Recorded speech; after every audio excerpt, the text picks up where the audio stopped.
Hey guys, I'm really worn out from making way too many videos lately. I didn't even shave before this. Cut myself last night, and I just didn't want to be bleeding on camera. So now that I've got the bowel movement out of my system of the basically all the Pixel Remaster collaboration stuff out of the way, which has been torturing me all day because there just wasn't enough time to record about it last night and not piss off every one of my neighbors. I'm doing that now. Today we're going to be talking about the new collaboration that is coming to global because I'm sure that, as always, we've had the knee-jerk reaction from globalers of seeing something new on JP and going, oh no, we need to save. So this week, Edward Elric, Alphonse Elric, and the Brothershood, Believers in the Bonds of Brotherhood VC are all coming to global this week, and shortly after we will see the addition. Oh, look, it's just like in the anime. He's super tiny. Okay, we'll also see Roy Mustang and King Bradley. And here's the thing. Here's the thing.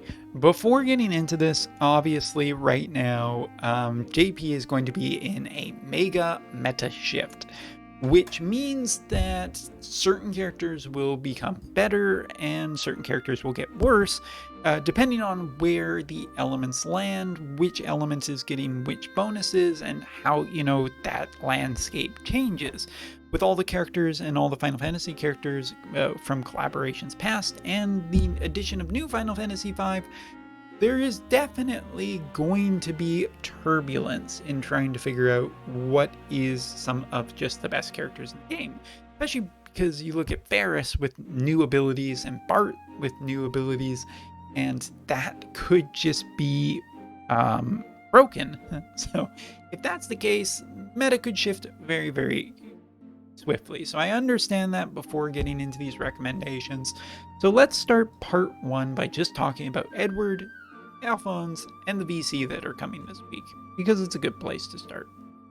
So first off, let's go with Alphonse, because he is the gotcha character. Edward you get for free, sort of thing, first copy. So Edward is less of a talking point than Alphonse. Alphonse is straight up a really amazing defensive character for Lightning and has fit into two types of teams right now. Strike or should I say Pure Strike and Lightning.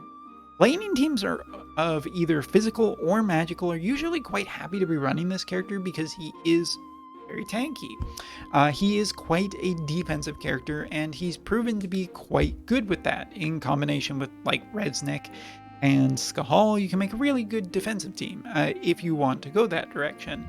It's not a necessary thing, but Alphonse is no slacker when it comes to how good of a character he is.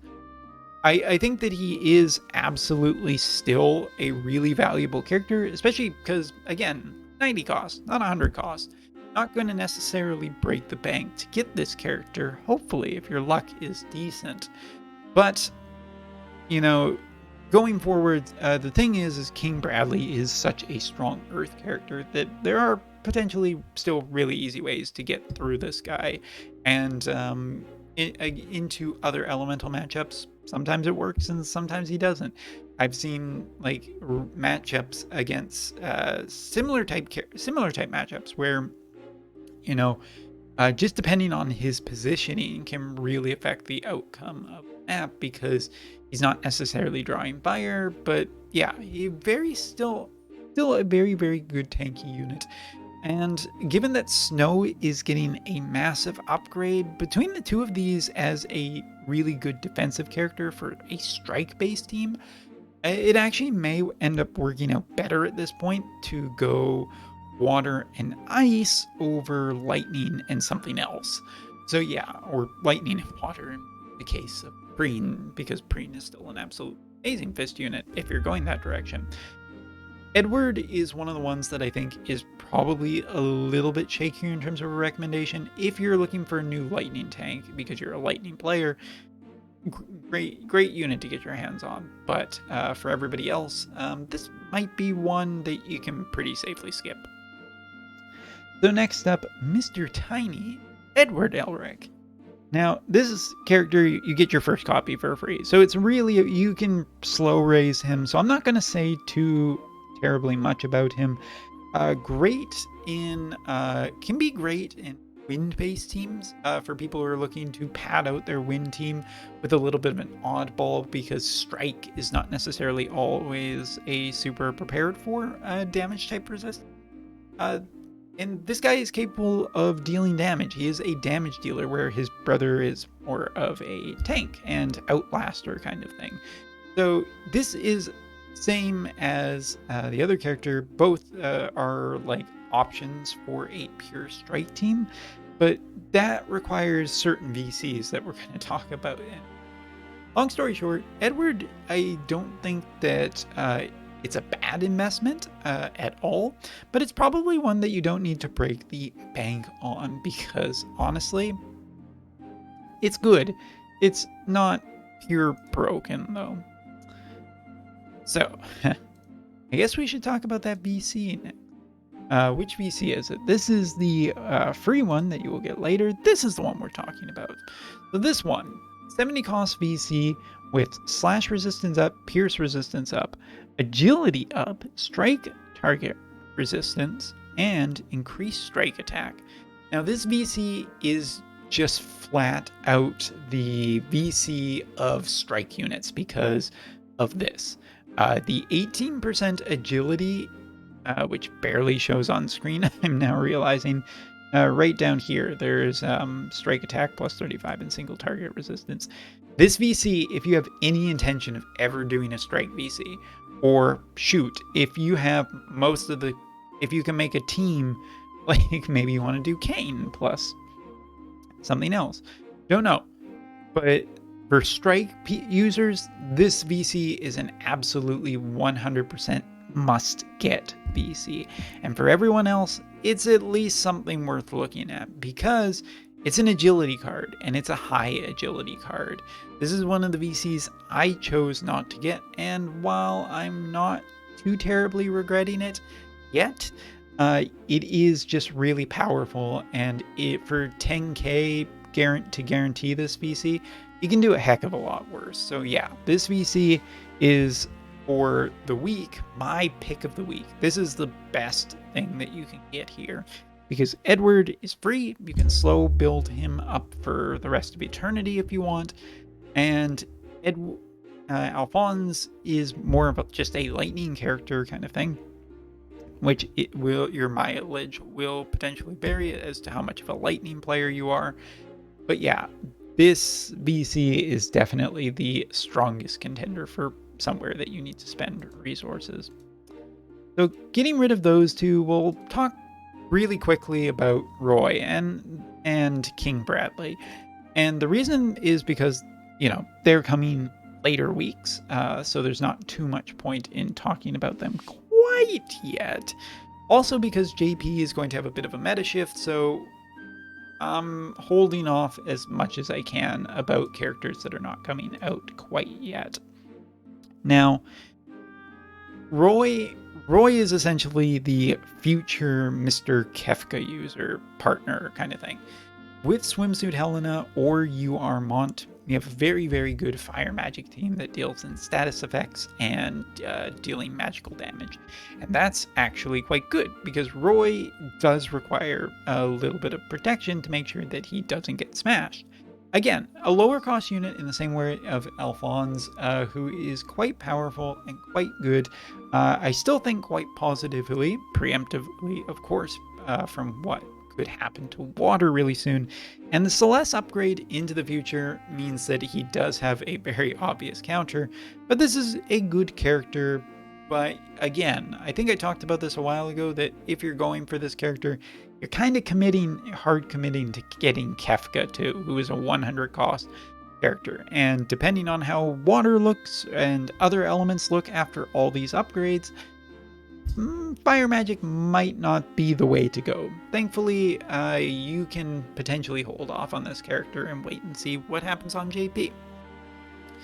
This guy. This guy is still my pick of the entire collaboration. While the VC is generally cheap, this is a character that's just really hard to ignore. On JP, I would say that he is definitely a top contender for one of the strongest characters ever. And when he first came out, it seemed like his performance was a little lacking against some of the other top characters, but really he was still pretty much even with the Earth comps. A combination with Balo, the super low cost character, getting a absolutely dynamite upgrade, and Earth is looking the best that it's ever looked before. This is a character, this is the closest I'm going to say that is a almost mandatory character, because there are other characters coming in the future, so that may or may not be true depending on what we see on JP. But this guy is what I would consider to be the most worthy of just hard pitying. Like, you know how sometimes you get unlucky because the raids are so bad and you have to go all the way to pity to get a character? This is one of the ones that you don't have to feel as bad about pitying. Of course, you'd like to get him early, but this is really good. In terms of, if you're an Earth user out there, this is a mandatory must-get character. For everybody else, this is just a really strong consideration depending on which elements you want to play and where you want to spend your resources. But yes, King Bradley is still, in my opinion, one of the best characters in the game, and probably that should tell you something that I think that even after all of the meta shifts and everything on JP, this guy's still going to be there. So pretty safe in terms of an investment.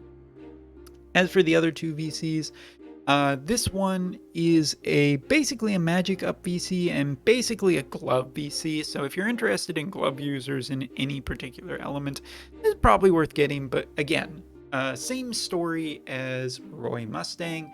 Roy plus this VC plus Kefka is essentially what you are looking to invest into in combination with Swimsuit Helena for more optimal style party, and that will make it overall. But you really got to commit to everything. I don't think this is going to work as a piece thing, like piecing this together from anything else, and we'll see how water looks soon future.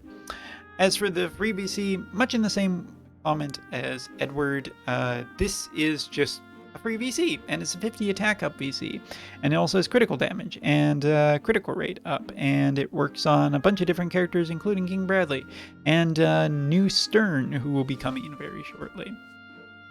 There's going to be a lot of shifts in JP, as I have repeatedly said at this point, but the character that I would say is probably the most in trouble, if you can say that, just from a cursory look at the number of elements that are getting upgraded and who seems to be the least optimal performing, is to me Roy, because I'm just wondering how fire is going to make it out of this, looking at what water is potentially getting. Everyone else, it feels like there's a lot of potential crossfire, but yeah, Edward, totally fine, totally good upgrade. It just kind of depends if you're going strike. Same with Alphonse and whether or not you have snow already. And King Bradley, probably the best, whoops, I had to pity him character since Sephiroth. So there you go. That's, I'll of course do a shorter video later about King Bradley in more detail, as well as Roy once their banners come up. But thought I would just drop this and potentially help people who are on the fence. But hey, free advice. You can take it or leave it. See ya. Oh, I hit the wrong button. That's embarrassing.